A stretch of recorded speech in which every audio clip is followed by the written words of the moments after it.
quote on Skype with Edinburgh. The PMI is visiting our Edinburgh campus to accredit some of the programs that we are delivering. So we were a little bit grilled, or well, it was an attempt to get us grilled, but we're thick, so that's fine. The thing is, this hour or 45 minutes will be about an interesting book that we thought we share your views on the thoughts that came into this book. We will start by Dr.Hind Zantout from Computer and Mathematics and Computing Science at Heriot, Dubai, presenting just a quick overview of the book. Then there will be a panel of 4 academics and an industrial professional who will be debating some of the ideas there and actually taking your questions and whatever thoughts you would like to put forward reflection to what is in this book. The interesting part of this book that it is very, very rich with almost everything as a guide for, practical guide for people who are interested to apply Agile and Lean. Yeah. Okay, so thank you for attending the session. I'll just start because of the delay without further ado. I'd like to thank the sponsors, of course. And this book is Building the Agile Business Through Digital Transformation. And when we sort of communicated with our industry colleague, René there, we actually considered 2 books. And we decided on this one because this one had more of a depth to it, an academic, from the academic side. I think all the talks that we listened to and the case study just now, they are very much from a practitioner's point of view. This one is more sort of abstract, a little bit higher level on Agile, how it is affecting many sectors and many organizations. So that's the title of the book, Neil Perkin, Peter Abraham, the authors. And the introduction of this book is in itself an interesting read because it talks about the digital native organization. So people all through this morning, they're saying things are different, but nobody touched upon the fact that actually the people coming to work in your business are different too. I just read 2 days ago, JP Morgan, I don't know, some posh bank, introduced a different dress code because they found the millennials. They said, well, I'm not going to work in a suit. And he's brilliant. He's the perfect candidate for the job, but he wants to come to work not in a suit, so they're accommodating them. So the first chapter is interesting, looking at an organization that is evolving as being digital native, not migrating, starting in the analog world and then moving sort of into digital. So I'm going to present the forces of change there because I think that sets a good background for the discussion. Then the chapters that would be relevant for our discussion, but we're not going to cover all of them because of the time constraint, obvious. So the focus will be on the Agile Innovation Process.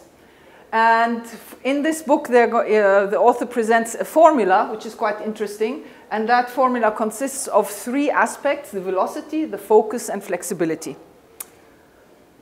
So what are the forces of change? First of all, the people. And the people are different. It's not just the market around you is different, but the people you are hiring, you're employing, they are different.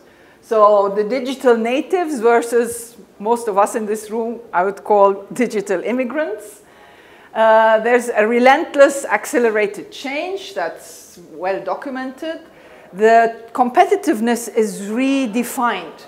So rather than having sort of, let's say, the hotel industry, who are your competitors? Other hotels.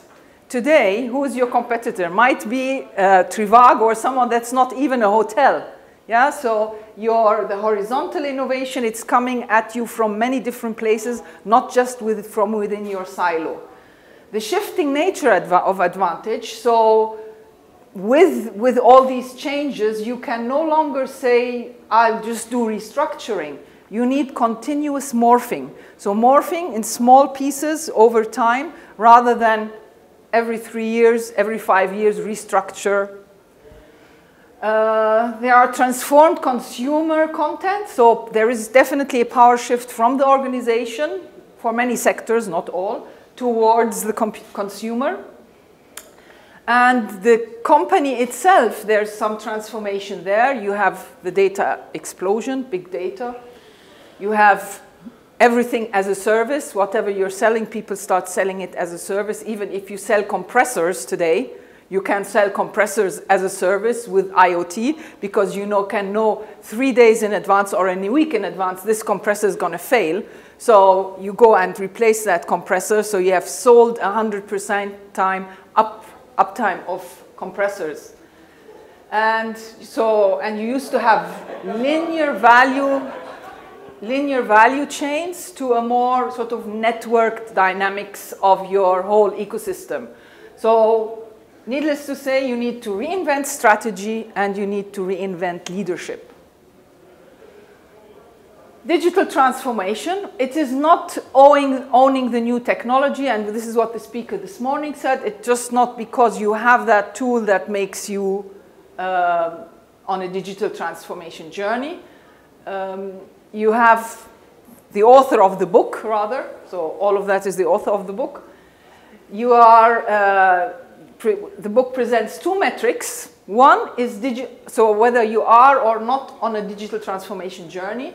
The digital intensity, so how the investment in technology, not just that you did that, but is it producing change for you? Is it impacting your business model? Is it impacting your internal operations? And is it, most importantly, probably impacting your customer engagements? Okay? And the other metric is the transformation management intensity.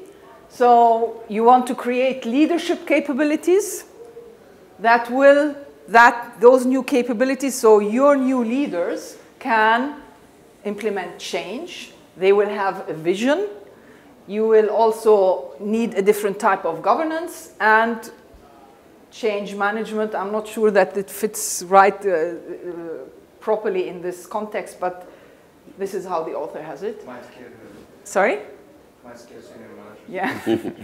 So the digital maturity matrix, that's from that's not from the book, he just refers to it, but that's from Sloan Review at MIT. And if you map the digital intensity against transformation management intensity, you can have the beginners who are low on transformation management intensity and low on digital intensity, whereas the digitalati are high on transformation management, high on digital intensity. And in between, you have sort of the fashionistas and the conservatives. And this chapter, I don't know the number of it, but anyway, it gives this interesting formula for, as an organization, you will be able to measure agility as the velocity multiplied by focus, multiplied by flexibility. So probably with coefficients there. The velocity describes the pace and progress of processes. So things like design thinking, lean and agile, how much experimentation do you do, how much testing, how much customer-centric innovation is involved in a fast manner. So that describes velocity. The second is focus. Sorry, I'm missing the one here, I just noticed. The second is focus. And with focus, you have a clear vision. You need to be outwardly looking to be agile, because you cannot look inward and be agile. You need to be curious, think, experiment, try new ideas. Flexibility is different yet. You create the culture, the environment, the structures that allow you to be agile throughout, agile in your governance, in your decision-making, in your empowerment. And of course, multidisciplinary is highlighted as a very important aspect. If you're not multidisciplinary, then the agile journey will be sort of difficult for you. So with these three with these three criteria, you can be F1 and F2. So you can have focus and flexibility, but if you don't have velocity, you're going to be really slow. If you have velocity, so you're pretty fast, but and you're flexible, and sorry, F2, and you have focus, but no flexibility, that will not help. Sorry? So that's V and F2, right? yeah. V and F2, yeah. Yeah. V and F2, so velocity and flexibility, yeah. sorry. So velocity and so you have velocity and but no focus, it's like stabbing in the dark, yes. yeah? So you have velocity and focus, but you're not flexible. So you're moving fast, but you don't have the flexibility to change. So that makes you stifled, the term for it. And then finally, if you have all three in place, so your ducks are in a row, your 3 ducks in a row, then you have success. Schumpeter's model for technological change, just very quickly, invention is the original idea. Innovation takes the idea to become marketable products and processes, and then diffusion talks about how much is it adopted, how scalable is it. The Agile Innovation Process then, the ideas come from everywhere. The book gives very bad review to brainstorming. It says brainstorming, when you put people together in a group and say, here's a brainstorming session, it brings fewer ideas. It is good, it's much far better if you just ask people to work alone and then bring their ideas to a meeting rather than brainstorm. Yeah? This was supported by some studies, statistics they made or something about this? Yes, yeah, all of his findings relate to, the book is very well referenced, yeah?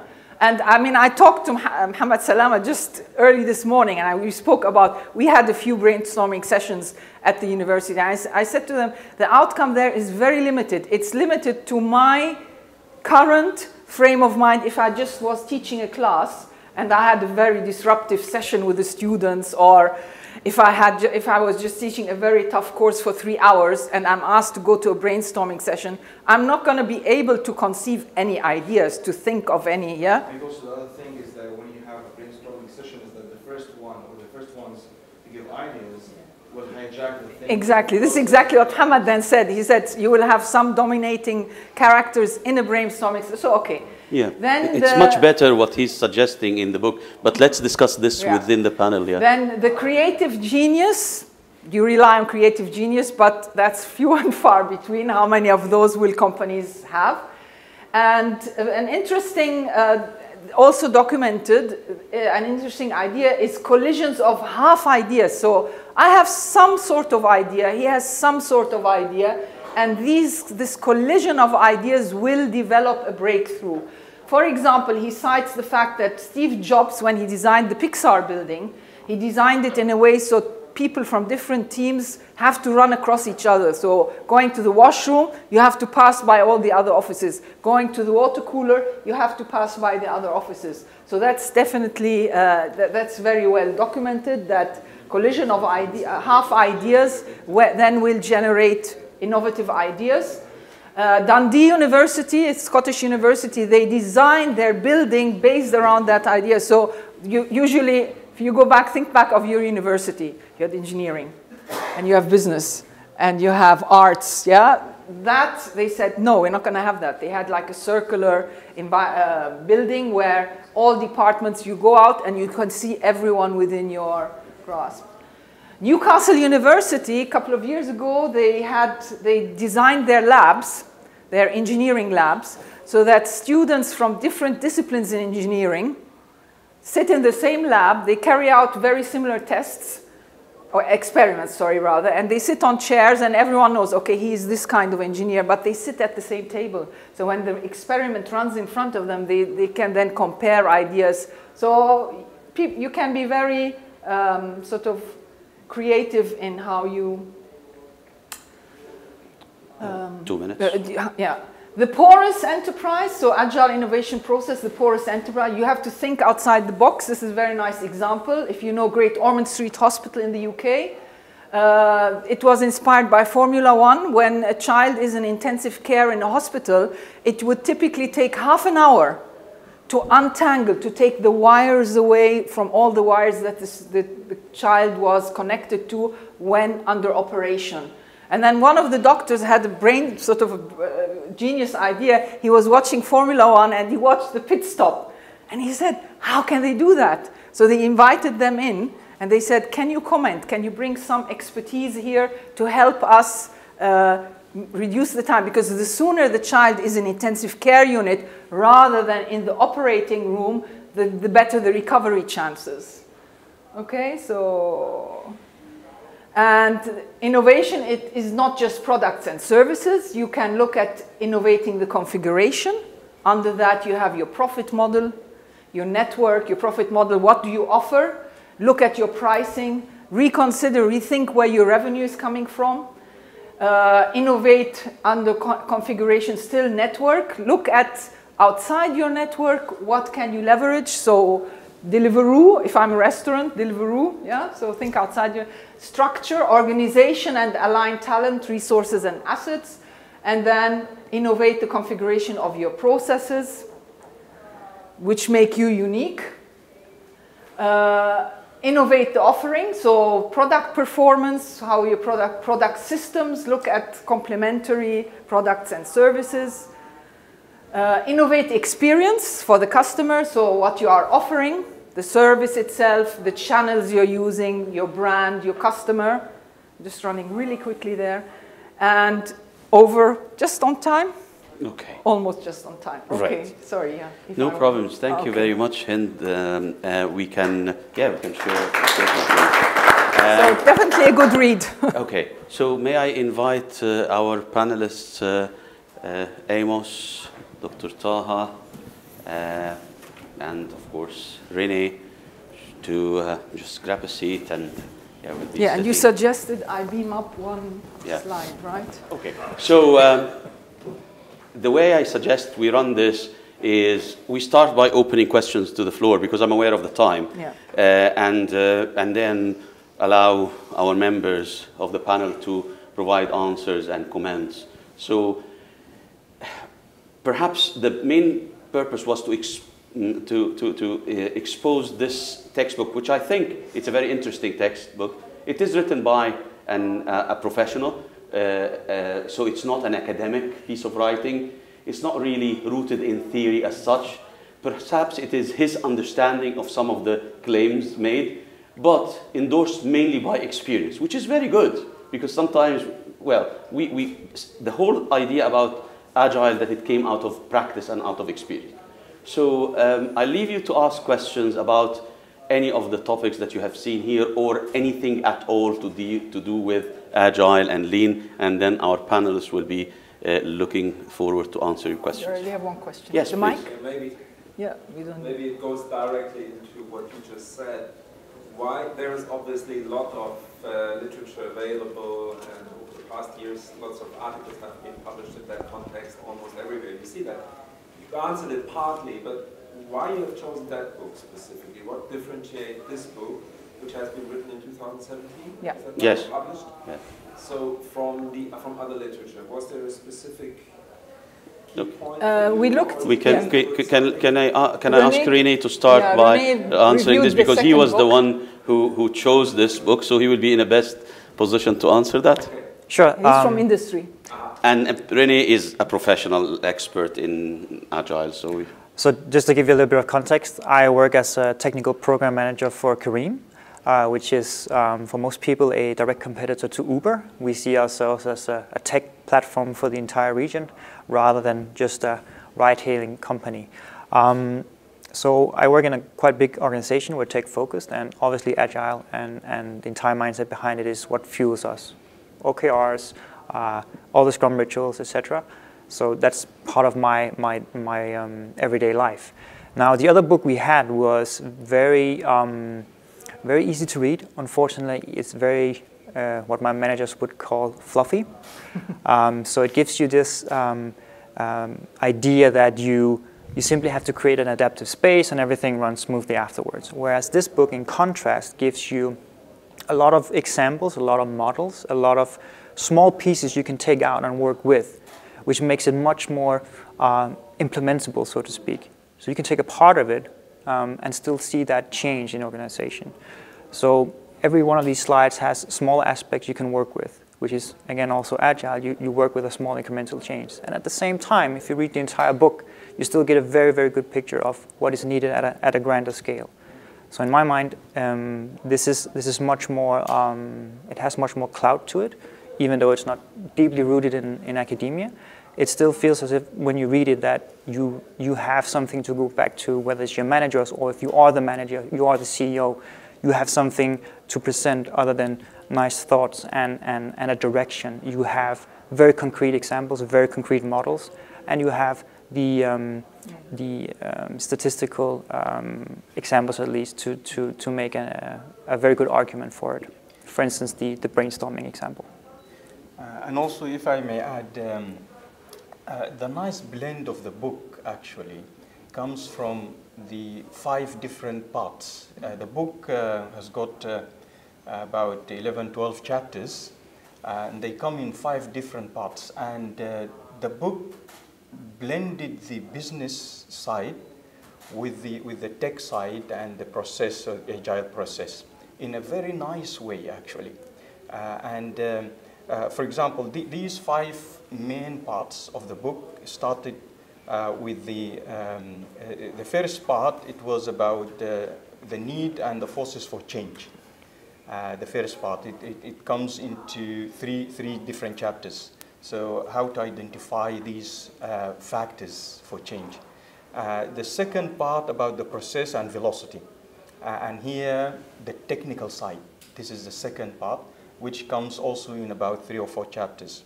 And the third part, the focus. And here, it is a very nice part, linking the business with the agile principles, which is the strategy, the planning, as well as the execution. So how to develop the strategy and the planning around agile principles, and how to execute that strategy.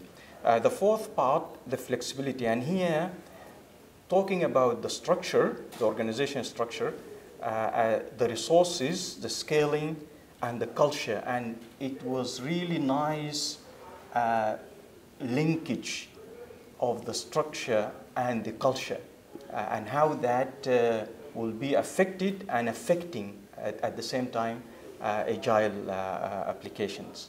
And the fifth part, the last part, is really good part, developing a framework of 5 dimensions, including personal principles, process, practice, and pace. And they call it the 5 Ps. And in this last part, talking about the transformation journey, which is a very, very nice part as well. So it is a very interesting textbook, and when I say it's not deep rooted in theory, I mean because when we look at academic textbooks, or well, you justify your ideas, you link them to theory, you show how these ideas developed and how they are supported by existing theory, or they are reflection on existing theory or application of existing theory.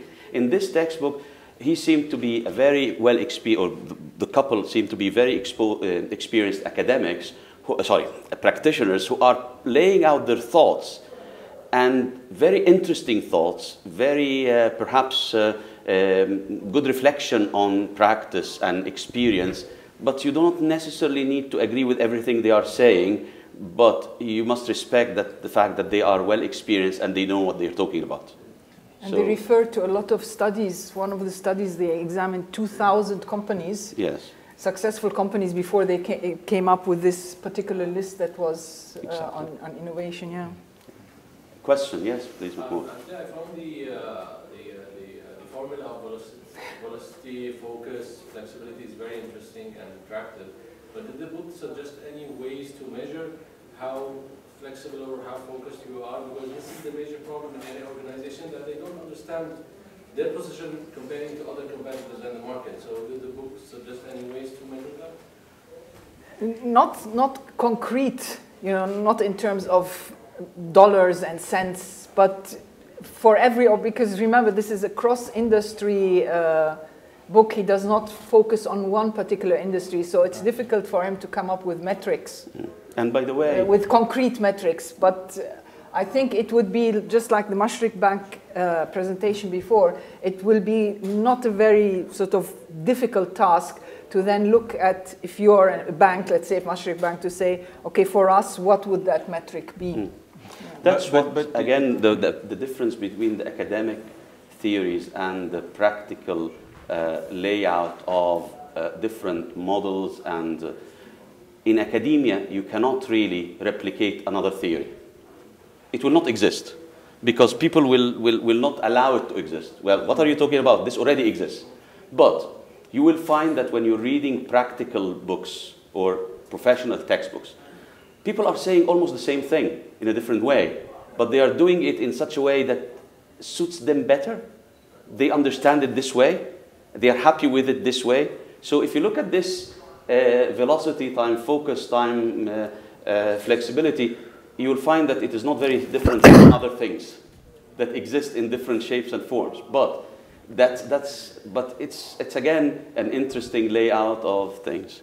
Yeah, but what the book did here actually, in response to your point, it provides guidelines for how to measure them. Maybe not very academic, research-based type of results here, but these guidelines are very important for organizations. For example, the book talks about outsourcing and in-house capabilities and how that affect flexibility, for example. Also, it provides comparisons with some case studies about centralization and decentralization of the structure and decision-making process within the organization. And also the power of small teams to drive big change. How you develop and create small teams, but they will come up with really key and big improvements and good changes. Another issue about the flatter of the structure, again, is the hierarchical structure. And again, how that affects flexibility, velocity, and the structure itself, and the results which comes out of the productivity of the teams. There are so many different points and guidelines which the book provides so that you can build up upon this formula. Questions? Yes, please. I just wanted to add to that one that I don't think you'll find an exact formula, this is what you need to measure, but what I like to do with it is instead bring it to the teams I work with and have them ask the questions in these three categories. So we might say we have a certain pace, we might say we're focused, we also use OKRs, but how are we in terms of flexibility?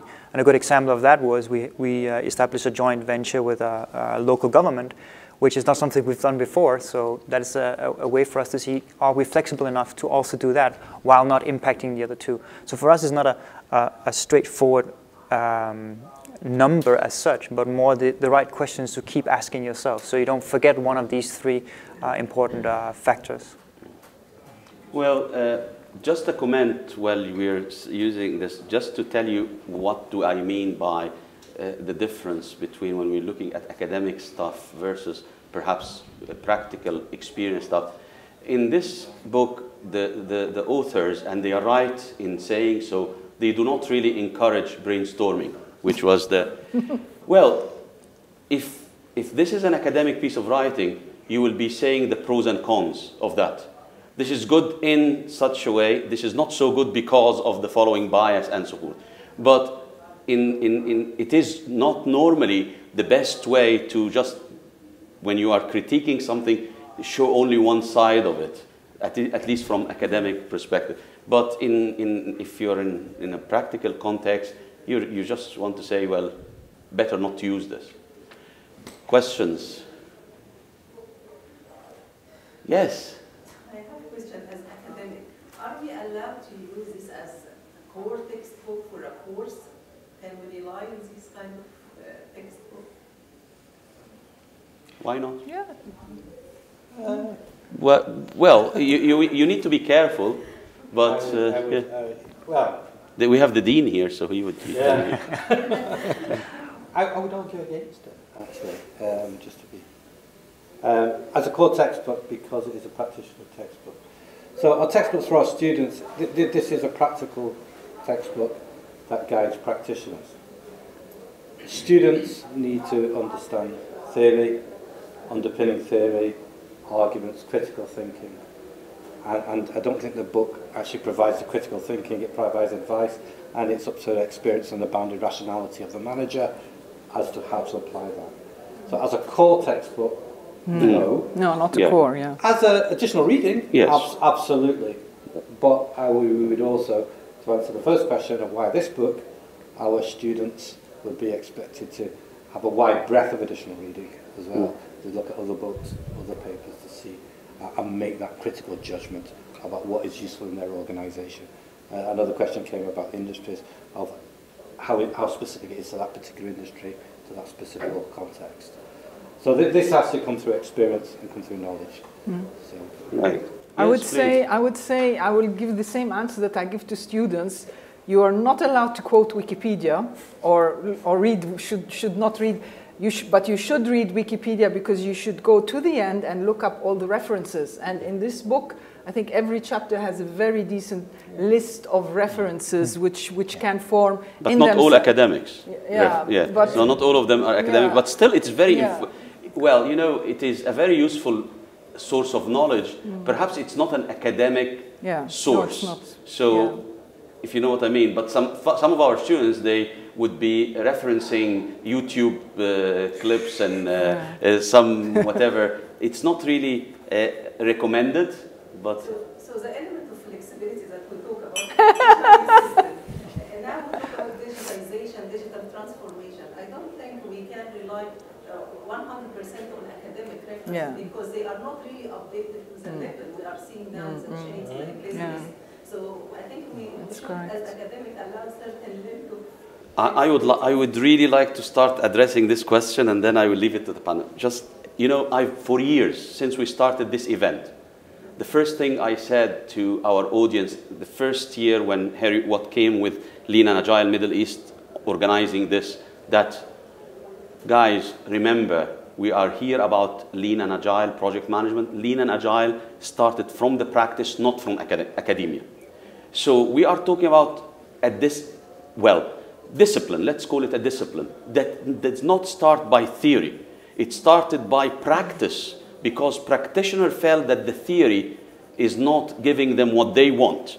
So now we are looking at the practice and trying to understand why and how and when things are happening. So in this respect, I don't see from academic perspective, if a good case study, if there is good quality of data or whatever is being referenced, although it is not really academic, why not to consider it as a reliable source to build on? Yeah. I think one difference when we talked about academic publications versus practitioners' publications is the peer review process. In academia, and this is one of the pillars of academic writings, the peer review process is a very rigorous process. Sometimes you may take a year or two to get your publication into a reputable high journal, and this is not, the practitioners and the industry, they don't tolerate that. They want things faster than the academic world. So I think this is one main difference here. But it is always very valuable that for both students as well as staff, faculty staff, to read these type of publications, because it enriches the whole process of education and learning, and it adds a lot till you get the publications, the academic rigorous publications out. Yeah.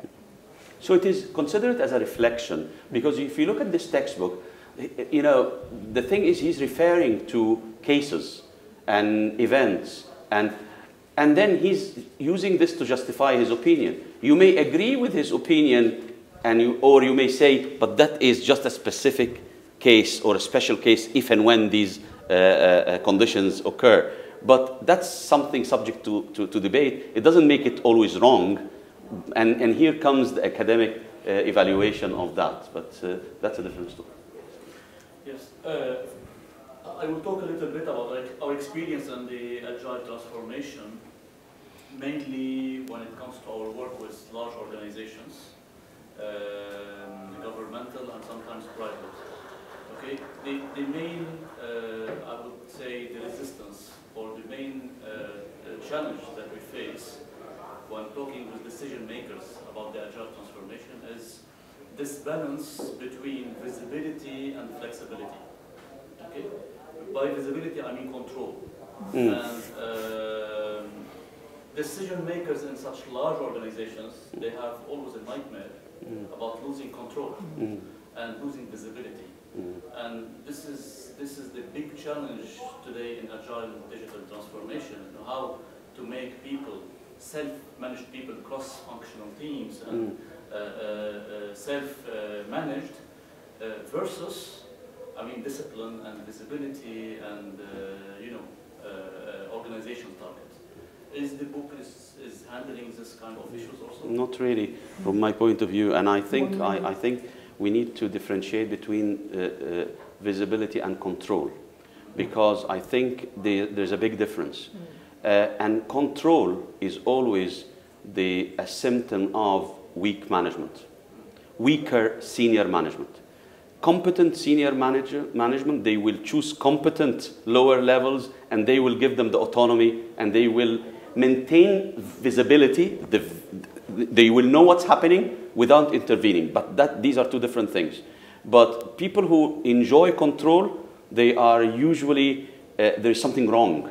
And I think the management theory goes for a number of years against the control by talking about autonomy, about many other concepts that all are representative of deviation from the control.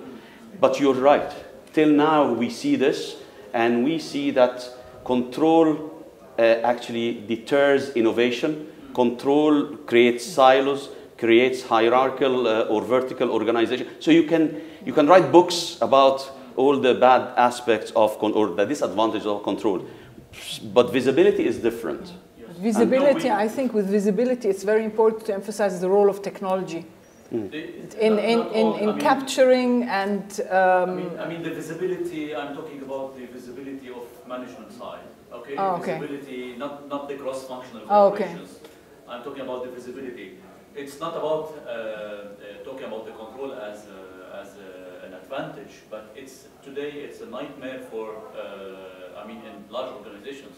When you talk about, last week I had a meeting, in fact, in the government in Dubai, and large number of decision makers in these kind of organizations, they're still defending waterfall processes and large processes. Until today, we see slides starting by processes like having 75 slides process. Okay, it is a fact today that should be tackled, and we are trying to tackle. Okay, and how to convince, these large organizations by it's okay to make a balance, to lose a little bit visibility, that you will win productivity, and this is what I'm talking about in this book. If there's some insights about that. I think there are examples in there, and this is where the case studies are quite good. If you look at the examples from Amazon, it's all about letting go of that and hiring the right people. And one of the things they also highlight is that it's the illusion of control. We have to adapt so fast that you thinking you're in control is just you looking at Excel spreadsheets, end of the day. Whereas you need to change so fast. This is what it advocates, that you need to allow a certain level of letting go of that control, that illusion of control. Experiment with the possibility that it fails. I think even if not in the book, then look into some of the quotes from higher management in Amazon. When they fail, they'll be asked by stock owners and the media, how do you feel about this failure? They'll laugh at you and say, this is just the next failure. We'll fail even bigger in the future. They expect that. Letting go of control and accepting this is the reality. From my point in many case studies in the book, actually. They touched upon this point. And one case study which is related to your point directly is the Nokia case study in the book, which is related directly to what you're saying here. And how the Nokia from top sharing of the market came to the bottom. And they came up with nice analysis for that case study. I'm aware of the time, but just in one word, if you need my answer, it is culture. Yeah. Because flexibility and visibility and the control and all what we Agile is about culture. That's it. Yeah. Yes, please. Yeah, I want to understand it. I deal with this in Saudi, so I've been in part of the National Transformation Program. One of the things that's essential that most Agilists will not tell you is executive coaching, leadership coaching. Okay? Yes. Because practically, this is a problem that the executive has. Yes. So he or she needs to understand how, from people that have been there and done that, how different behaviors that they will exhibit will produce different results. So this is their behavioral problem that they need to be actually coached through. Thank you very much. It's been a wonderful session, and thanks to all those who engaged with us in questions, and thanks to our wonderful panel, Amos, Hind, Taha, and René. And well, we hope to see you next year in the same room.